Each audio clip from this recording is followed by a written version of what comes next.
Oh yes, ladies and gentlemen, today I want to talk about something very interesting. We've been looking at the odd specific Monster Hunter Online monster and how they're actually rather awesome and definitely deserve to not be forgotten to the histories of Monster Hunter past, left dead and buried to never rise again, or at least elements of their design, mechanics of their creation. We looked at something like the Princess Star Butterfly Wyvern Australian, and good old Turtle Tartaronis, and well, there's a few more to examine.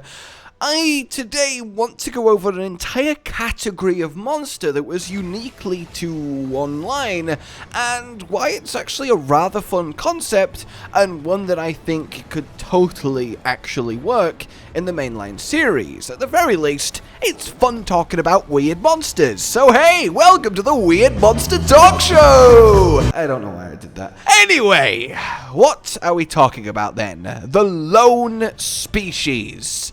It's actually quite a mysteriously, in my humble opinion, at least intriguing, perhaps even cool name, the lone species. They don't need anyone else to these guys. They roam, confident in their own abilities, masters of themselves, and ready to stake a claim on any territory. They are very specifically rare monsters that live a completely solitary life. As an easy example of something that applies to in our, real world, the largest and most dangerous land carnivore we have, the polar bear, is a solitary animal, only ever meeting another polar bear in order to reproduce. And that's kind of what you have to feel like with these lone species. That kind of, oh god, if it's alone, it's quite dangerous.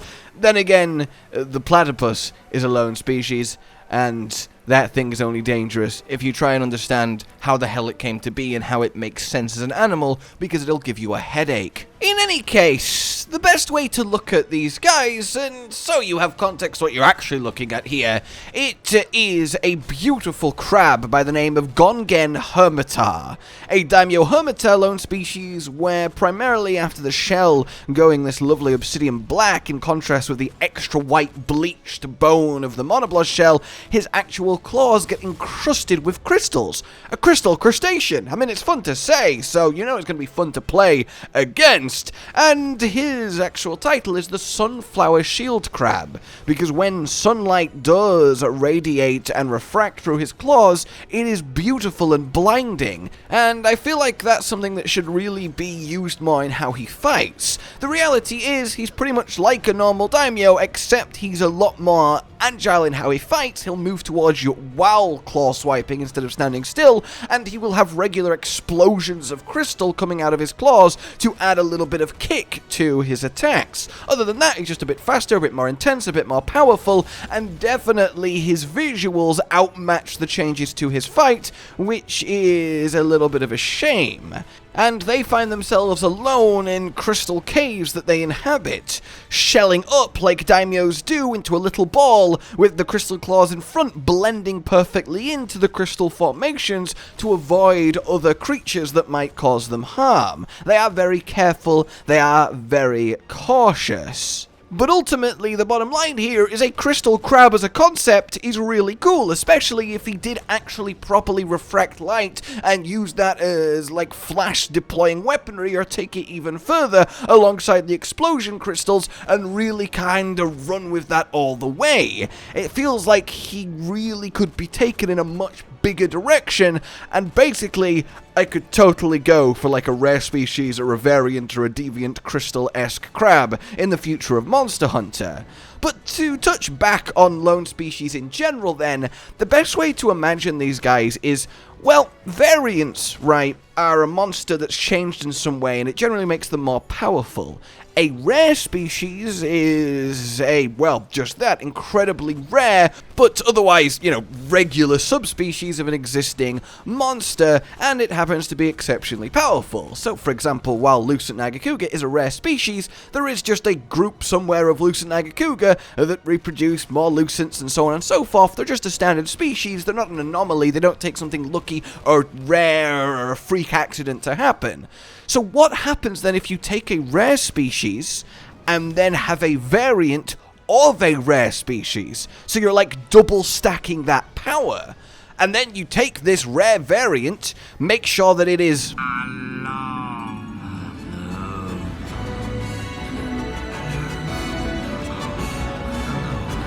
and has to learn how to survive as such, and now you have this really cool flavor and powerful variation of an existing monster. Something like Congalala becoming Gold Congalala. This thing is a really cool look, and it's honestly one of my favorite ones.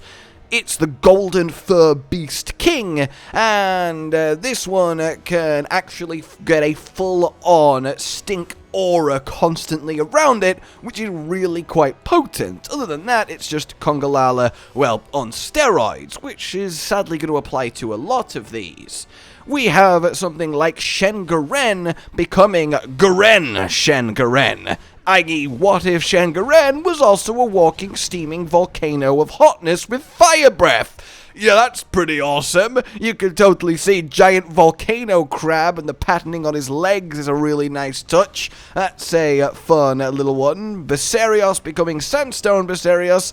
Hey, this is what Basarios in the desert should probably actually end up looking like. Other than that, nothing ridiculous. Hypnocatrice also getting the gold treatment with gold Hypnocatrice. Much stronger sleep, much more powerful. Blangonga going to Flame Blangonga. Similar color scheme to a Desert Blangonga, but more of the reds and the oranges. And of course has fire breath and a massive badass fire punch too. This one's quite fun. We've talked about the Hermitaur, and then there is two more that I particularly like. We have Shogun Scimitar that turns into Onimusha.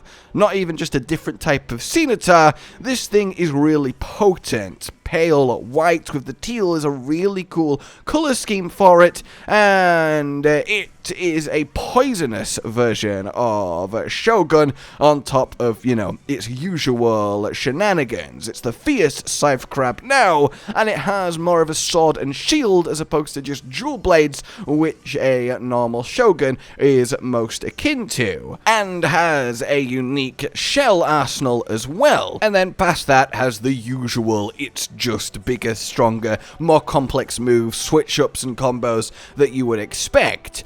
And honestly, that is the sad theme with all of these. I think every single one, without exception, visually looks stunning. I think they're really wonderfully aesthetically designed monsters.